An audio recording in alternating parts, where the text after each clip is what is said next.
Live from WTVO Rockford and your home team. Eyewitness News at 5 starts now. Investigators released the name of the person killed in a crash over the 4th of July weekend. The Winnebago County Coroner's Office also announces a cause of death.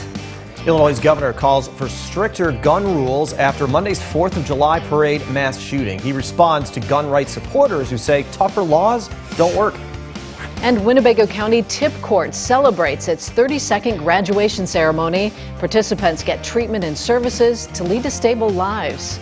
Good evening, I'm Mimi Murphy. And I'm Eric Wilson. We now know the name of the man killed in a crash in rural Winnebago County Sunday night. Police were called to North Meridian Road and Freeport Road around 10. They found two cars with heavy damage. 25-year-old Tristan Clay was pronounced dead at the scene.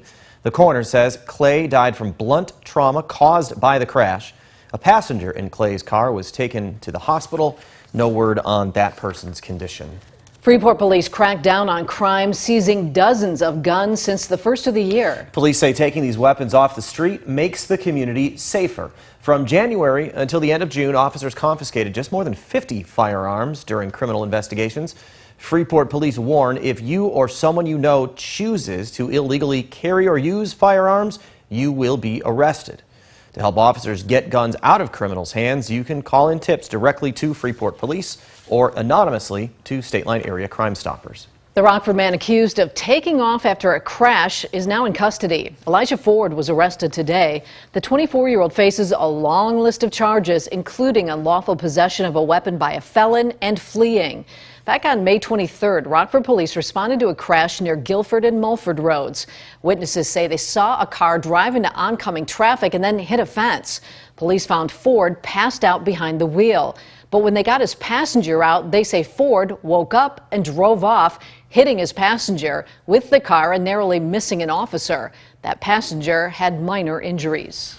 A Rockford man faces charges for sexually assaulting a child. 36-year-old Gary Coldiron is charged with predatory criminal sexual assault and aggravated criminal sexual abuse. Police say Coldiron's victim was younger than 13. According to investigators, he and the child knew each other. Police took Coldiron into custody last Friday in Boone County. He is in Winnebago County's jail. Bond is set at $20,000. Governor J.B. Pritzker responds to critics of Illinois' gun laws. The National Rifle Association tweeted about Monday's 4th of July parade shooting in Highland Park, quote, "Since 1950, 94% of mass public shootings occurred in gun-free zones. Highland Park bans owning assault rifles." Pritzker countered with, quote, 100% of mass public shootings happen with guns. The governor wasn't the only Democrat to call for stricter gun laws in the wake of the attack. Vice President Kamala Harris visited Highland Park last night. There are going to be people who say that today is not the day, that now is not the time to talk about guns. I'm telling you, there is no better day and no better time than right here and right now. We got to be smarter as a country in terms of who has access to what, and in particular assault weapons. And we got to take this stuff seriously as you are, because you have been forced to have to take it seriously. State Senator Darren Bailey, Pritzker's opponent in the November general election, wants to get rid of the FOID card. His campaign released a statement Tuesday saying Bailey wants a special session to prioritize our budget to better fund mental health services and law enforcement. The man accused of opening fire at that parade made his first court appearance today. Madeline Rivera has more on the hearing and new details released by police. Police revealing that the man accused of killing at least 7 people at a 4th of July parade in Illinois was contemplating carrying out a second shooting in Wisconsin before he was taken into custody. He did see a celebration that was occurring in Madison, and he seriously contemplated using the firearm he had in his vehicle to commit another shooting in Madison. 21-year-old Robert Cremo III appearing in court Wednesday, where a judge ordered he be held without bail. Cremo is charged with 7 counts of first-degree murder. Additional charges are expected, including attempted murder for the more than 30 hurt, some of them in critical condition. Cremo confessing to police that he opened fire from a rooftop in Highland Park, targeting parade goers. Police finding 83 bullet shells and 3 ammunition magazines on that rooftop. He admitted to what he had done. We don't want to speculate on motives right now. Police now facing questions on how Cremo was able to get guns after previous threats of violence. In 2019, police were called to his home after his family said he was threatening to kill everyone. 16 knives, a dagger, and a sword were confiscated at the time, but no firearms. Police saying Cremo legally bought the gun used in the shooting, with his father sponsoring his application. With respect to holes in gun laws, we need an assault weapon ban, and we need to make sure that the community, we need to make sure that law enforcement is using the red flag law, the firearm restraining order law. That was Madeline Rivera reporting. The suspect is expected back in court July 28th. The 17th Judicial Circuit Court held its 32nd Therapeutic Intervention Program court graduation ceremony, also known as TIP Court. The program helps people in the criminal justice system. Nicole Delgado was there in Winnebago County for the graduation ceremony. Nicole, how'd it go? Eric, Mimi, this was their first in-person graduation ceremony since COVID, and experts tell me because of this TIP Court program, it reduces crime significantly. So I was like, it's today, Rel, pinch me to see if I'm awake. Today was a big day for Crystal Hurd. After 3 years of being a part of the TIP Court, she is now graduated and off of probation. Hurd tells me it was all worth it for her own life and her growing family. It came because I did what I had to, and it was all worth the things I had to go through. Everything I had to go through was worth it. It wasn't easy. It was a struggle.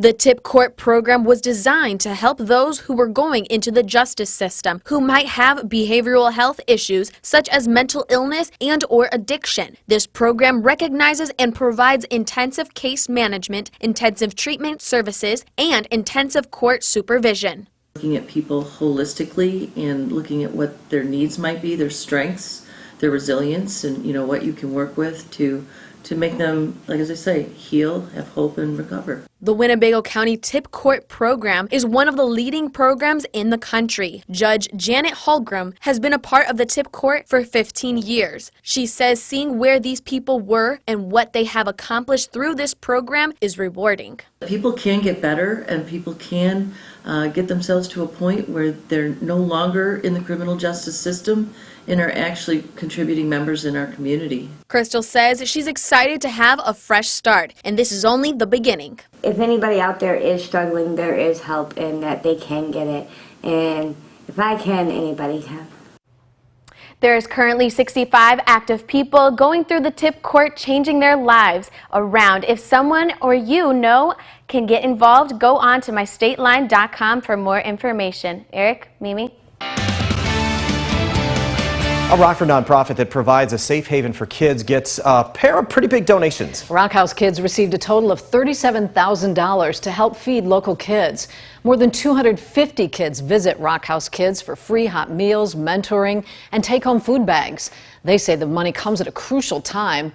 COVID, combined with inflation's impacted donations for their food program. A coordinator for Rock House says the organization's grateful for the grants, especially since some of these kids don't know where they're getting their next meal. But in the summer, we don't know, how often the kids are being fed. And a meal is important. If our kids, don't know where their next meal is coming from. Rock House Kids has been around since 1999. A Freeport organization gets some help setting up a program focused on young children. The Northwestern Illinois Community Action Agency will use the $1.4 million in federal funding to establish a Head Start program in the city. Head Start works to promote school readiness, improving cognitive, social, and emotional development in kids from birth to age 5. Now, your first warned weather forecast from Chief Meteorologist Candace King.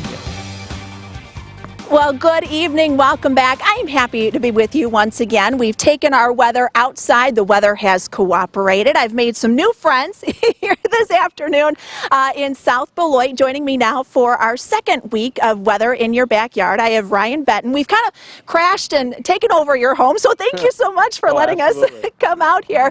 You have got a beautiful home, a beautiful yard. Of course, we have weather in your backyard. Salomone's came here with the pizza, the pasta, the salad. Everyone, we got to wave to everyone in the background. There they are. Hi.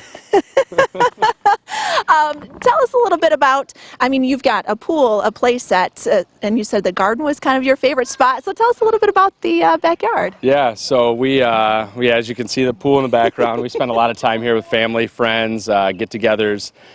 We have a garden in the back here that we spend some time in. Me and my son have done that over the years, so it's just kind of some good time that we get to enjoy. Yeah, a little bonding time out there. Yeah, absolutely. Yep. And I would say, you know, I think today has been probably, it's been rain-free, which is good, and storm-free, but it's been muggy, so probably a good day to get out in the pool. Yes, absolutely. It's been enjoyable over the last, like, 2 weeks, really. Yes, exactly, exactly. Well, again, thank you so much for letting us come out, crash your yard, and thank you for taking time to talk to me. I know we kind of were nudged out here. Yes, yes. Volunteered. That's a good way to put it, volunteered, yes. But I don't want to keep you because I know you've got your family, your friends up there, and going to finish your supper. So thank you again. And we'll do this all over again at 6. Okay, sounds good. Thank you. And as I mentioned, you know, the weather has been pretty nice out there. It is nice, though, to get out and not have to deal with the thunderstorms out there. Let's take you live with our SkyTrack camera here this evening. We've had little in the way of rainfall this afternoon, a little more cloud cover from time to time. However, skies starting to clear out. It has been muggy. Temperatures today have made it into the low to mid 80s. However, that dew point temperature still in the upper 60s and low 70s. So we just haven't been able to get rid of that humidity, that moisture, even though that cold front came through yesterday evening. Satellite and radar shows a little area of high pressure beginning to move in, which has helped kind of clear us out. Winds have been from the northeast, but as I mentioned, not necessarily a dry wind. It is nice to be dry, though, this afternoon. That's because of that cold front passing through. Look at some of these rainfall totals that we've accumulated here over the last couple of days, where you see that purple, that red on the map. Those are rainfall totals that have been anywhere from 2 to 4 to even 5 inches of rainfall. So quite a bit of rain coming down in a centralized location, southern Wisconsin, far northern northeast Illinois. I know there's been some issues with some reporting too. And when we look at the storm reports over the last couple of days, not necessarily a lot of wind, a lot of damage with that. I know there have been some reports of that with some of the severe thunderstorms both Monday and Tuesday, but take note of a lot of the rainfall and the higher end rainfall reports that we've had.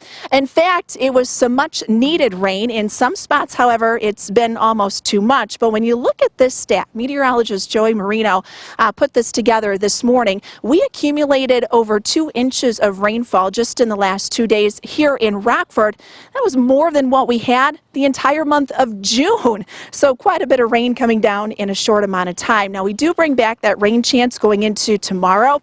We stay dry for the night tonight. FUTURECAST, when we look at that, temperatures will dip down into the lower 60s. Still muggy though for tomorrow afternoon. Highs make it into the low to mid 80s. Chance for some rainfall moves back in late morning through the afternoon. We'll hang on to some scattered showers and even a couple of thunderstorms. That'll carry us through the afternoon and then into the evening. We may see some of those showers linger a little into Friday morning, but another cold front coming in, drying us out. Friday afternoon, Friday evening should be a bit more comfortable. I know Byron Frost is taking place this weekend, so should be okay with that. Severe risk, don't have to worry about that. Highest threat down to the south. We may have some gusty winds, though, with any thunderstorms that come through for tomorrow. 7-day forecast looks like this. No 90s on it, at least in the short term. And Friday night, Saturday night, overnight low temperatures. Eric and Mimi look pretty comfortable. Could see a couple of nights even in the 50s. That is very different compared to what we are used to over the last 2-3 days. Candace, thanks. Now sports with Reagan Holgate. The NHL draft begins tomorrow in Montreal. The draft runs over 2 days, and the Blackhawks are scheduled to make 8 total selections this year. As of right now, the Blackhawks don't have a first-round pick, but that could change with the possible trade rumors surrounding Alex DeBrincat. As of right now, Chicago is slated for 2 picks in the second round, 3 in the third, 2 in the sixth, and 1 in the seventh. The draft is scheduled to begin tomorrow night at 6 p.m.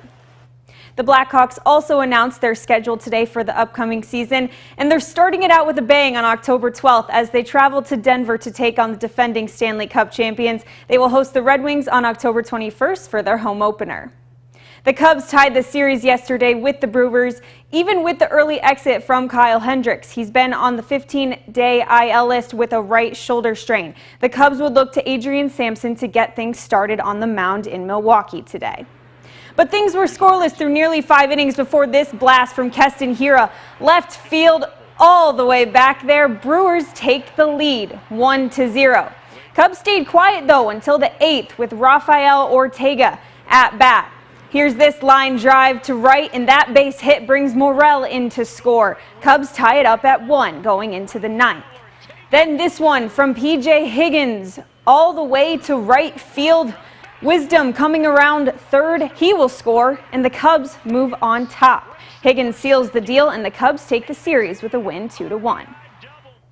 And what a game this was. The White Sox were looking to avoid the sweep today for the series finale with the Twins. And, well, they did just that. This one went to extra innings, but a single from Garcia in the 10th would seal the deal for the White Sox. They win it 9-8.